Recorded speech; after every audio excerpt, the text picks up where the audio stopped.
दोस्तों, हम लोग समझते हैं हमारी परेशानियां बहुत ज़्यादा है। अपनी अपनी परेशानियां देखते हैं जीवन में। आप देखिए, हमारे जो इष्ट देवता हैं, श्री रामचंद्र जी, कृष्ण भगवान, वो लोगों ने जीवन में कितनी कठिनाइयां झेली, कितनी कठिनाइयां झेली उसने, वो लोगों ने।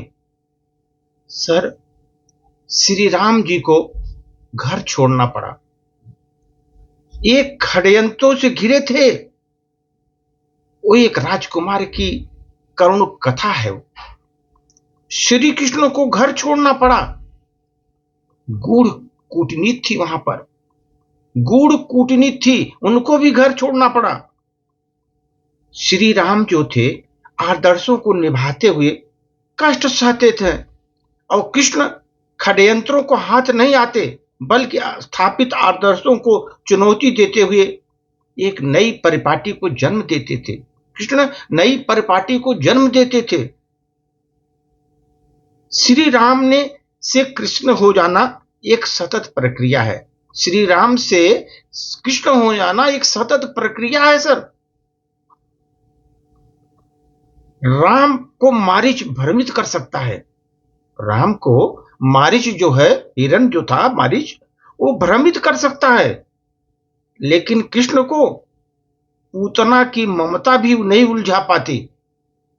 पूतना की ममता भी कृष्ण को उलझा नहीं पाती। राम अपने भाई को मूर्छित देख करके बेसुध होकर बिलख पड़ते हैं, बेसुध होकर बिलख पड़ते हैं। लेकिन कृष्ण अभिमन्यु को दांव पर लगाने से भी नहीं हिचकते। अभिमन्यु को दांव पर लगाने से भी नहीं हिचकते। उन्होंने अभिमन्यु को महाभारत युग में चक्रव्यूह तोड़ने के लिए भेज दिया, दांव पर लगाने से नहीं चुके। राम राजा हैं और कृष्ण जो है राजनीतिक हैं। राम रण है, कृष्ण रणनीत हैं। कृष्ण रणनीत हैं सर।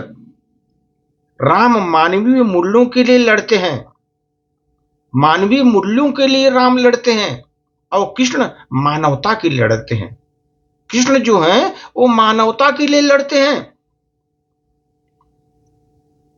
हर मनुष्य की यात्रा राम से शुरू होती है सर, ये ध्यान रखिए।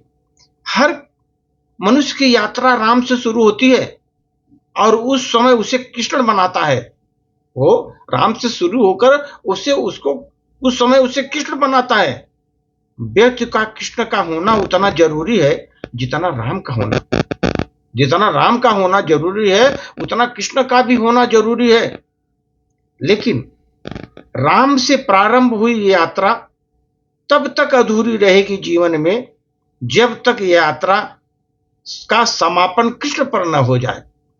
कृष्ण पर समापन न हो जाए, जब तक ये यात्रा अधूरी ही रहती है, अधूरी रहेगी सर।